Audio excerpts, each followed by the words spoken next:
Caros alunos, sejam bem-vindos. Aqui é professor Nelson Gonfinetti. Eu vou dar seguimento ao nosso exercício de questões, respondendo para treinarmos para concursos, para provas de faculdade de medicina. E o tema de hoje vai ser hipertireoidismo. A tireoide é uma glândula muito importante para o nosso organismo, essencial. Ela está na face anterior e na base do pescoço. Ela é muito bem vascularizada, ela é extremamente bem vascularizada, pesa em torno de 25 gramas, possui 2 lobos, cada um mais ou menos com 5 centímetros, unidos pelo istmo. Ela é, do ponto de vista da endocrinologia, a glândula mais fácil, de mais fácil acesso propedêutico. Ela é palpável com certa facilidade, diferente das outras glândulas que são muito mais escondidas pelo nosso organismo. Ela também é, do ponto de vista endócrino puramente, a maior glândula do nosso sistema endócrino. Ela possui basicamente a produção de T3 e T4, mas como ela tem, como quase todas as glândulas endócrinas, uma formação embriológica eh, do sistema ah, epitelial e também do sistema neural, possui células produtoras de outro tipo de hormônio, que são as células C, produtoras de calcitonina. Esta segunda formação não diz respeito à formação dos hormônios da tireoide T3 e T4, a calcitonina é um hormônio que está relacionado ao metabolismo do cálcio. E a gente está discutindo agora exatamente a produção ou a hiperprodução do T3 e do T4 que nos deu essa doença. A liberação desses hormônios, ela influencia o desenvolvimento desde a infância e ela regula o ciclo menstrual e ele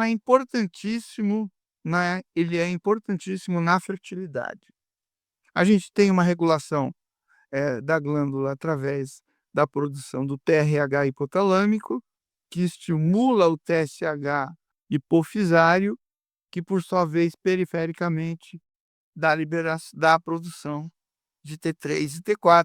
E a glândula tireoide, ela é muito importante porque a sua produção hormonal é responsável e influencia diretamente desde o nascimento, desde o feto, até o desenvolvimento fetal completo, até as primeiras semanas, é o hormônio da mãe que toma conta, o feto, depois de algumas semanas, já produz o seu próprio hormônio tiroidiano, é uma das glândulas que mais rapidamente começam a produzir hormônio, e ela é essencial para a função de todas as células do nosso corpo.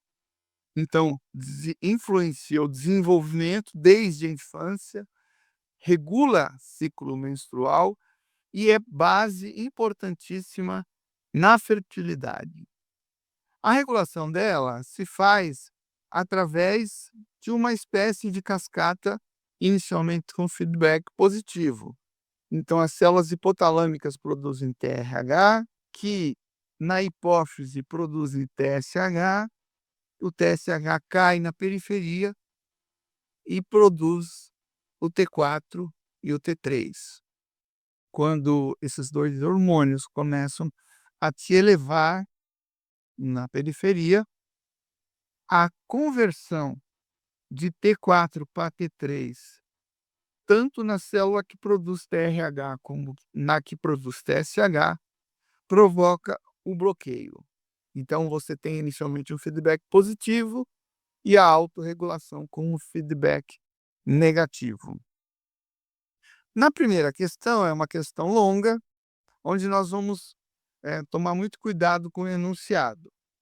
Então, diz respeito a uma paciente de 35 anos, feminina, admitida no serviço de emergência por um quadro de palpitações, tremores e perda de peso não quantificada há 2 meses. Há um dia, evoluiu com agitação psicomotora e desorientação no espaço e tempo, associada à dor abdominal, náuseas e vômitos. Segundo os familiares, ela não apresentava nenhuma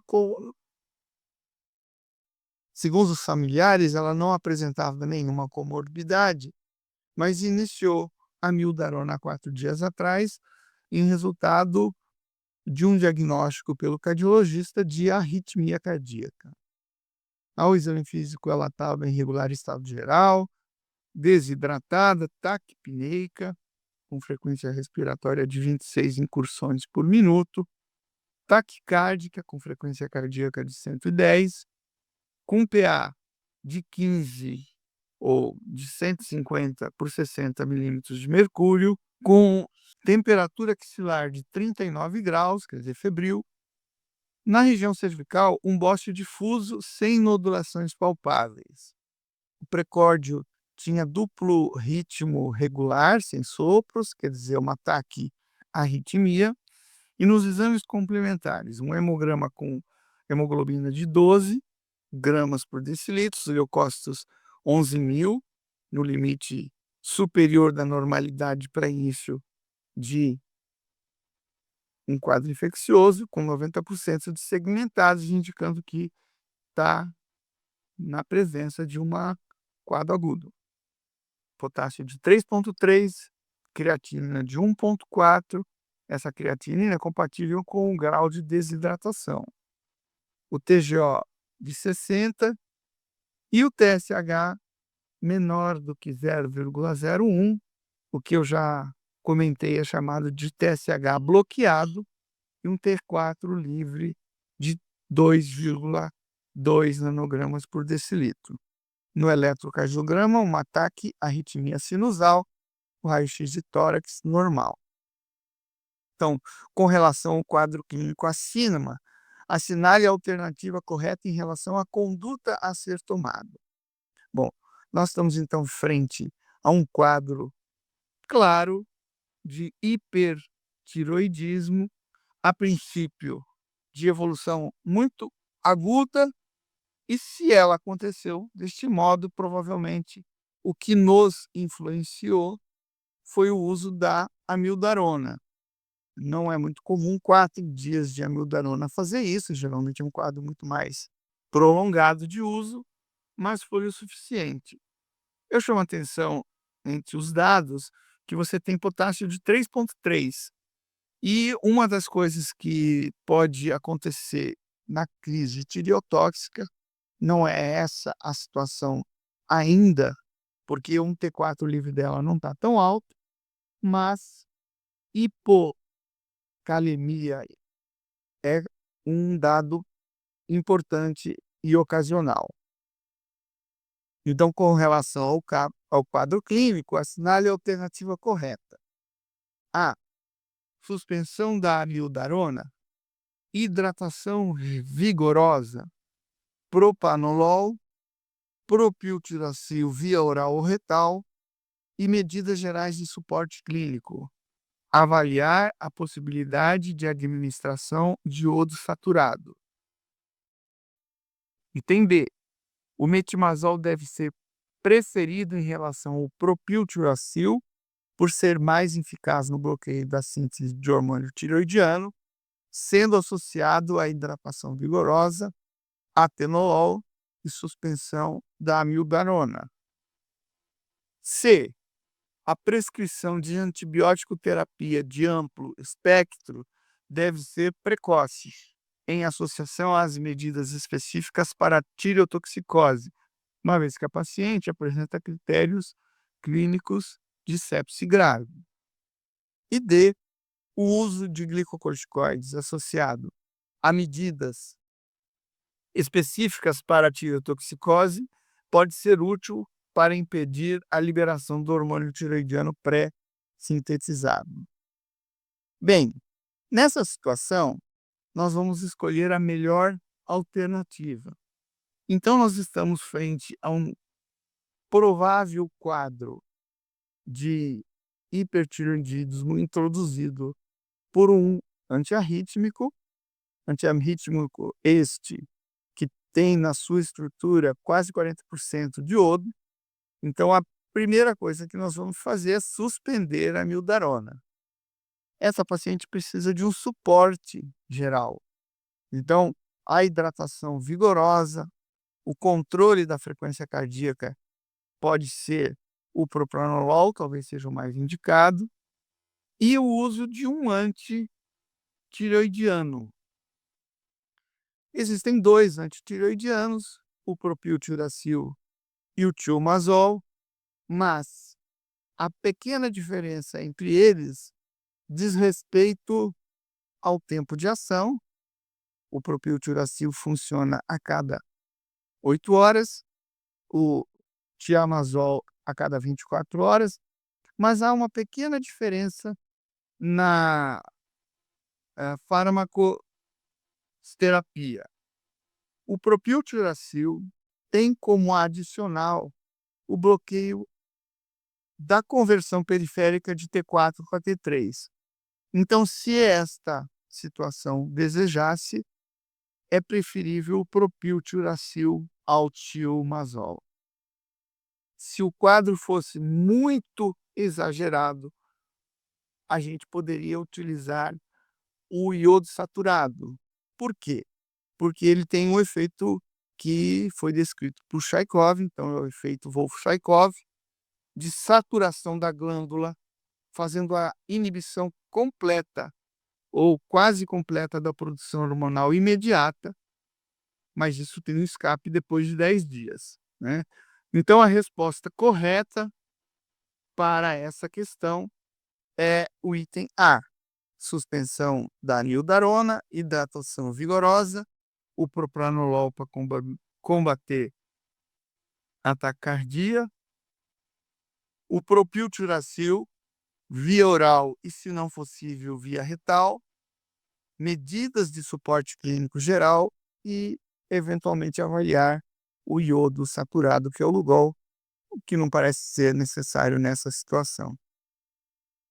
Na próxima questão, nós vamos discutir o seguinte enunciado: mulher, 52 anos, diabética, em uso de metformina 1.700 miligramas dia, é diagnosticada com fibrilação atrial em janeiro de 2016.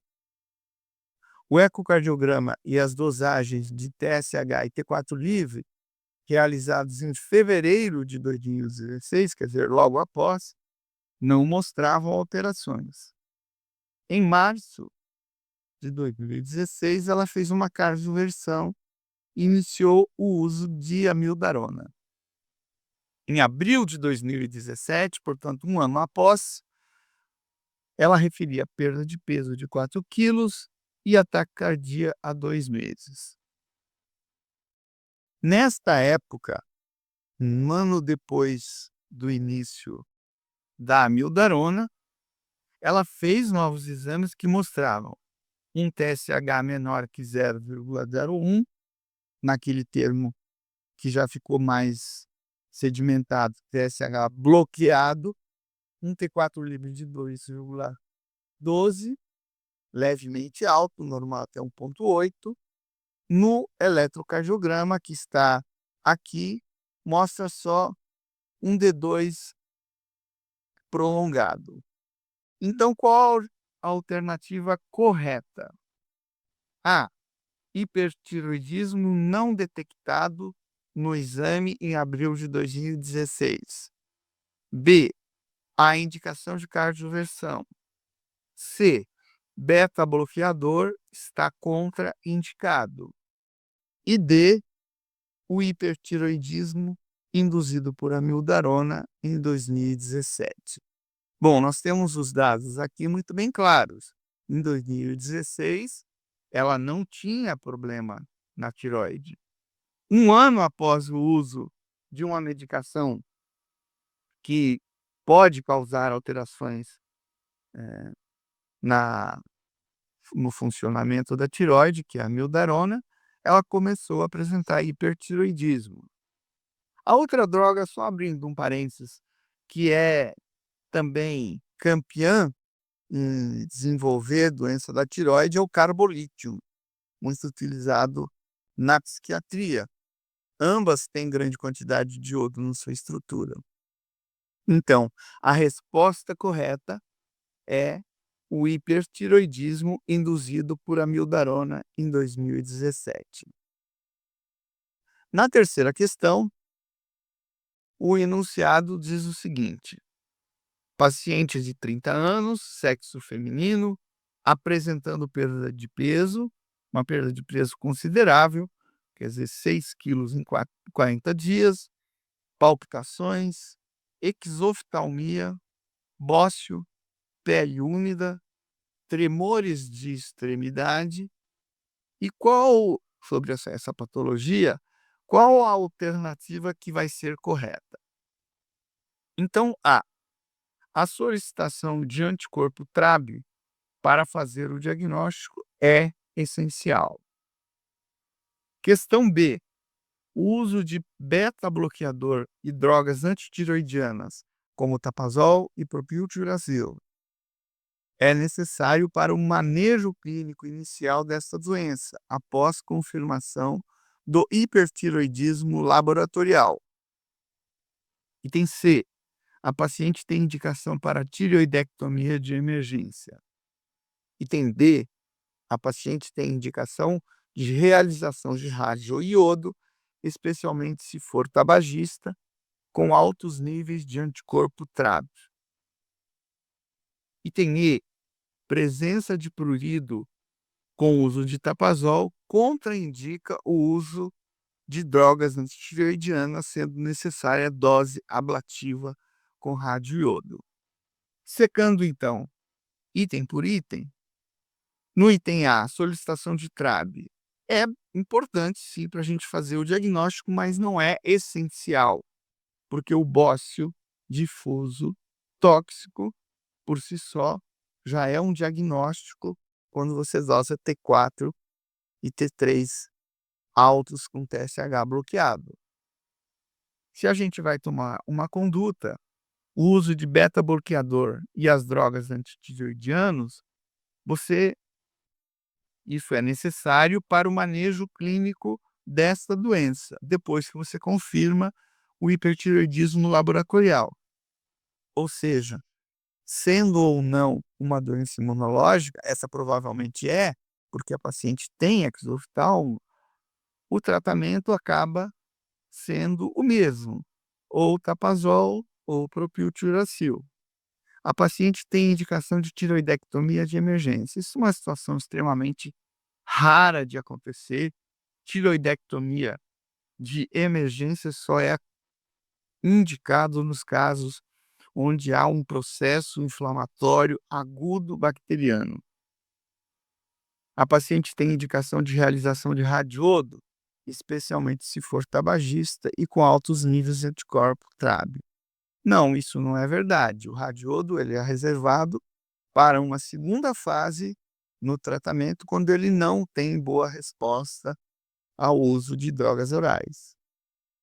Eventualmente, o tapazol pode fazer prurido, é um dos efeitos colaterais, mas não chega a contraindicar o uso dessas drogas, porque responde bem ao uso de antialérgicos, sendo necessária a dose ablativa de radiodo, o que também não corresponde à verdade, porque a dose ablativa, diferente da dose terapêutica, aquela onde o endocrinologista já quer fazer hipotireoidismo obrigatoriamente. Então, a resposta correta é o item B. O uso do beta-bloqueador e das drogas antitireoidianas e sendo necessárias para o manejo clínico inicial desta doença após confirmação do hipertireoidismo laboratorial. Na próxima questão, diz o seguinte enunciado: em relação ao hipertireoidismo, assinale a alternativa, vamos prestar atenção, incorreta. Então é incorreto. Item A, a investigação do hipertiroidismo em idosos que apresentam fibrilação arterial sempre se faz necessário ao diagnóstico diferencial, pelo fato que bócios nodulares tóxicos ocorrem com relativa frequência nessa faixa etária da população. Como nós estamos procurando a alternativa incorreta, eu já vou fazer o comentário. Essa alternativa é correta. Então, o idoso muitas vezes faz hipertireoidismo por bócio nodular, é mais comum o nodular do que o bócio difuso, tóxico, eventualmente mergulhante, e a fibrilação arterial pode ser realmente o primeiro sintoma que ele desencadeia. Lembrar que, eventualmente, em idosos, esse bócio, além de ser nodular, ele pode ser mergulhante, dificultando um pouquinho mais da localização diagnóstica. Item B. Tireoidectomia total na doença de Graves é reservada aos casos que se associam a nódulos de tireoide ou na tireotoxicidade sem sinais de remissão após 1 ano. Então, via de regra, frente a uma doença de Graves, nós fazemos o tratamento com drogas antitireoidianas, esperamos que esse paciente entre num período de remissão através do controle do TRAB, e se ele não entrar em remissão após 1 ano, a gente submete o paciente a um tratamento definitivo. O nódulo de tireoide e a doença difusa tóxica podem ser tratadas com radiodo, mas talvez de escolha seja a tireoidectomia para nódulos em primeiro lugar. Então, a questão C. Na grávida com hipertireoidismo, a decisão pela escolha da droga sempre recai sobre o metimazol, independente do período gestacional, pois é a droga mais segura nesta condição pelo fato de não transpor a barreira transplacentária.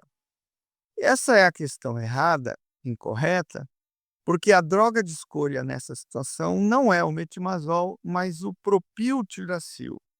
Ele teria menor fator teratogênico e então ele seria mais bem indicado, principalmente na fase onde você está prevendo a gestação e no primeiro trimestre da gestação. Entretanto, mesmo o metimazol, se for usado, ele causa muito pouca possibilidade de danos ao feto. Mas a questão correta é que, na gestação, a droga de escolha é o propiltiracil. E o item D. Na exoftalmia decorrente da doença de Graves, são encontrados infiltrados glicosaminoglicans ou mucopolissacarídeos na musculatura extrínseca do olho devido à infiltração de fibroblastos e consequente espessamento dessa musculatura. Essa alternativa está correta. Existem a formação de anticorpos também contra os músculos oculares externos. Na maioria das vezes, ele pode ser bilateral, mas ele não é completamente igual. Ele pode ser unilateral ou um lado mais afetado que o outro, e ele ocorre de maneira irregular nos músculos. Então, se infiltram essas substâncias que são hidrofóbicas, quer dizer, elas retêm água e com isso provocam a proptose e a exoftalmopatia, num quadro que eventualmente pode se associar com um processo inflamatório imunológico importante, chamado de exoftalmopatia de Graves. Na próxima questão, eu vou estar à frente a um adolescente de 14 anos, sexo feminino, que procura o ambulatório Araújo Lima com história de perda de peso, apetite voraz, chora com facilidade, tremor nas mãos, aceleração da velocidade do crescimento, chora com facilidade devido à habilidade emocional, tem sono agitado, os trabalhos escolares estão prejudicados pelo déficit de atenção e pouco sono.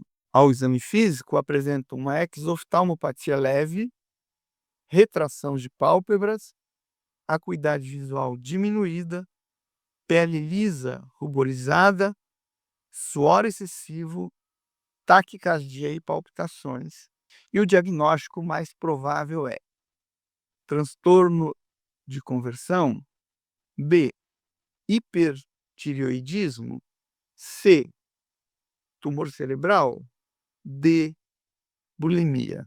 Essa é uma questão razoavelmente fácil, porque esse quadro clínico todo, que é de uma instalação, ao que se consta, não muito precoce, já é lenta e de algum tempo, e o que mais se enquadra nesse diagnóstico tem B de bola, que é o hipertireoidismo.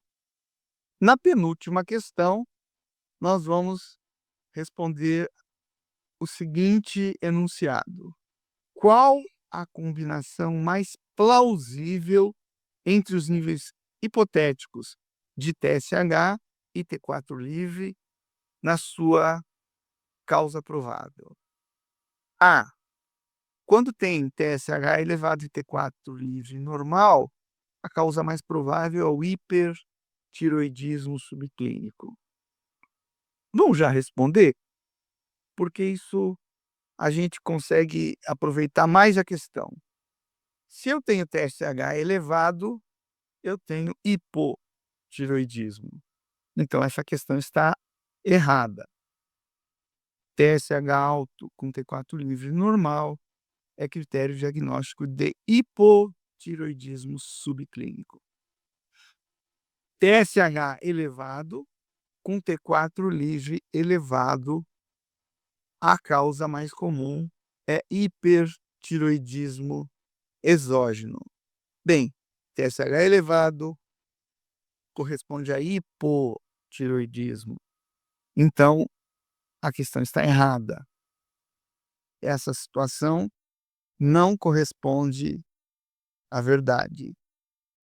Se você tivesse hipertiroidismo exógeno, você também bloqueia TSH. Na questão C, TSH baixo, T4 livre normal, a provável causa é hipertiroidismo subclínico exógeno ou endógeno, e essa é a questão correta. Porque você, tanto administrando T4, que é uma droga extremamente fácil de manusear, barata, encontrável em todo serviço público, se você dá essa droga em dose exagerada, você provoca a diminuição do TSH. Às vezes, o T4 livre fica normal porque nós não estamos inferindo o pool total de T4. A questão está correta. É um hipertiroidismo subclínico que pode ser tanto endógeno, numa fase inicial, ou exógeno pela aplicação, administração de T4. No item D, TSH baixo e T4 livre normal. Causa provável, ingestão de lítio, hipotireoidismo com reposição inadequada de T4. E, de novo, essa questão está errada, porque se o TSH está baixo, não pode ser hipotireoidismo. E a questão é, TSH normal, T4 livre elevado, a causa mais provável é hipotireoidismo subclínico endógeno, e a questão está, de novo, inadequada, porque o que nos baseia no diagnóstico de hipo e hipertireoidismo sempre vai ser, de início, o TSH. E se o TSH está normal, a gente não pode dizer que o indivíduo tem que ter hiper ou hipotireoidismo. E na nossa última questão, nós vamos falar sobre o seguinte assunto: considere 2 grupos de pacientes com hipertireoidismo. No grupo 1, ele tem captação de radioiodo normal ou aumentada. No grupo 2, captação de radioiodo praticamente ausente. São exemplos desses grupos, respectivamente: A. Adenoma hipofisário produtor de TSH e hipertireoidismo factício. B. Adenoma tóxico e doença trofoblástica. C. Tireoidite pós-parto e tireoidite linfocítica. D. Tireoidite de Dequervine e amiodarona. E E. Câncer folicular metastático e doença de Graves. Bem, nós estamos frente a 2 grupos. Um, que você tem na captação de iodo, ela vai estar normal ou elevada. E o segundo, a captação do radioiodo praticamente ausente. Nessa situação, a questão correta é tumor hipofisário produtor de TSH e hipertireoidismo factício. Bem, tumor hipofisário com produção de TSH biologicamente ativo é muito raro. Foram vistos muito poucos casos na literatura, são casos de difícil controle, mas você tem muito TSH, você tem muita captação, e isso pode ser sutil em alguns casos. E o hipertireoidismo factício é quando você administra ou a paciente toma inadequadamente uma quantidade exagerada de levotiroxina e, com isso, bloqueia o TSH endógeno e você não tem como captar nada nessa sua glândula. Os outros itens são todos inadequados. Eu só vou chamar a atenção para 2 situações: a tireoidite pós-parto é uma doença cada vez mais frequente, é uma doença de cunho imunológico, mas a captação, do radiodo, ela vai estar ausente. E a tireoidite de Dequervine, que é a tireoidite fibrosa, é uma tireoidite rara, que geralmente tem um tratamento cirúrgico, porque ela tem a capacidade importante de eventualmente provocar efeitos obstrutivos na traqueia, mas ele tem a captação nessa situação muito baixa. Eu agradeço a presença de todos, espero que tenham aproveitado e até a próxima aula. Muito obrigado.